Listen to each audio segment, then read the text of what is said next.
cabbagey water. "But Granny is so boring," said Ben. It was a cold Friday evening in November, and as usual, he was slumped in the back of his mum and dad's car. Once again, he was on his way to stay the night at his dreaded Granny's house. All old people are. "Don't talk about your Granny like that," said Dad weakly, his fat stomach pushed up against the steering wheel of the family's little brown car.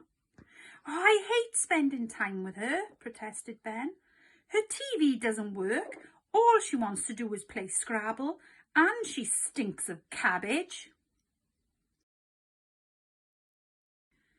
"In fairness to the boy, she does stink of cabbage," agreed Mum, as she applied some last-minute lip liner. "You're not helping, wife," muttered Dad. "At worst, my mother has a very slight odour of boiled vegetables." "Can't I come with you?" pleaded Ben.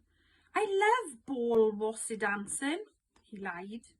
"It's called ballroom dancing," corrected Dad, "and you don't love it. You said, and I quote, 'I would rather eat my own bogies than watch that rubbish.'"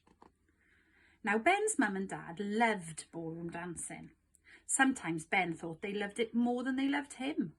There was a TV show on Saturday evenings that Mum and Dad never missed called Strictly Stars Dancing, where the celebrities would be paired with professional ballroom dancers.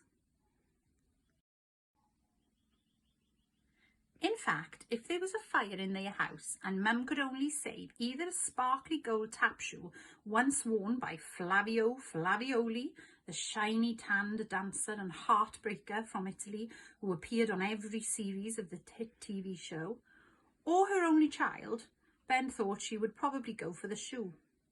Tonight, his mum and her dad were going to an arena to see Strictly Stars Dancing live on stage.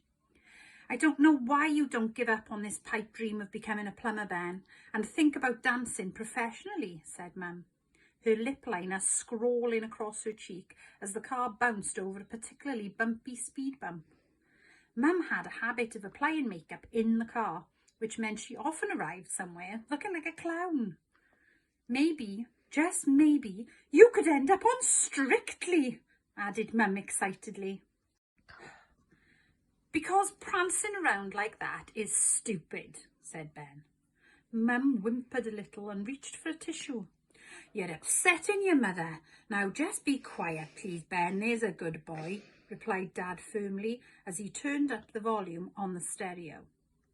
Inevitably, a Strictly CD was playing. 50 golden greats from the hit TV show was emblazoned on the cover.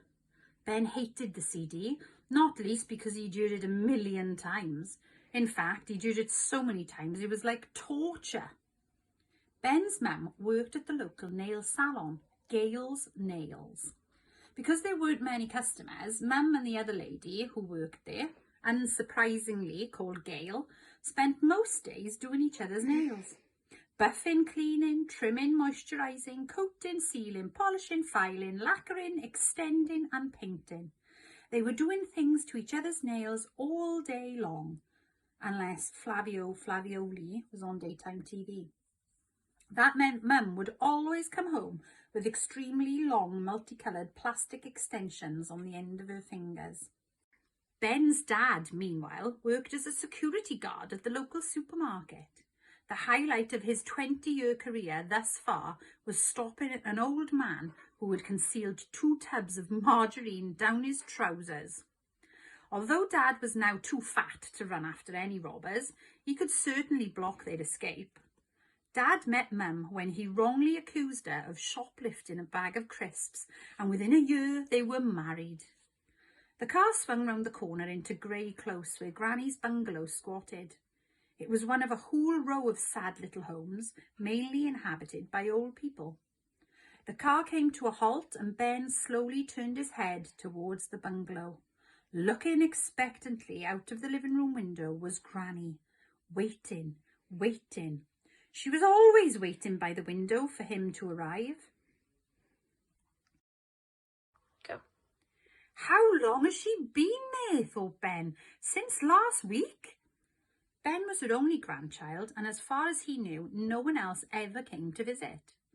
Granny waved and gave Ben a little smile, which his grumpy face just about permitted him to reluctantly return. Right, one of us will pick you up tomorrow morning at around 11, said Dad, keeping the engine running. Oh, can't you make it 10? Ben, growled Dad. He released the child lock and Ben grudgingly pushed the door open and stepped out.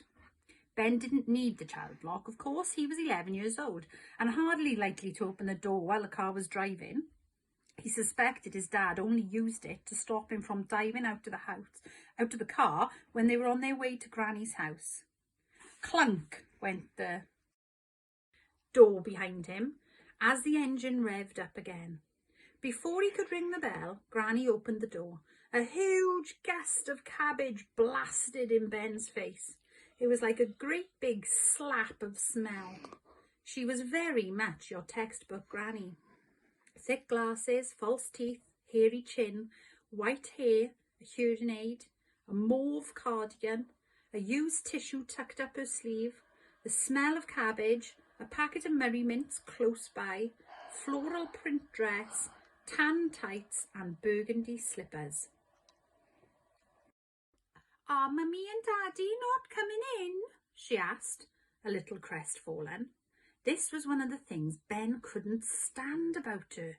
She was always talking to him like he was a baby. Vroom, vroom. Together, Granny and Ben watched the little brown car race off, leaping over the speed bumps. Mum and Dad didn't like spending time with her any more than Ben did. It was just a convenient place to dump him on a Friday night. No, sorry, Granny, spluttered Ben.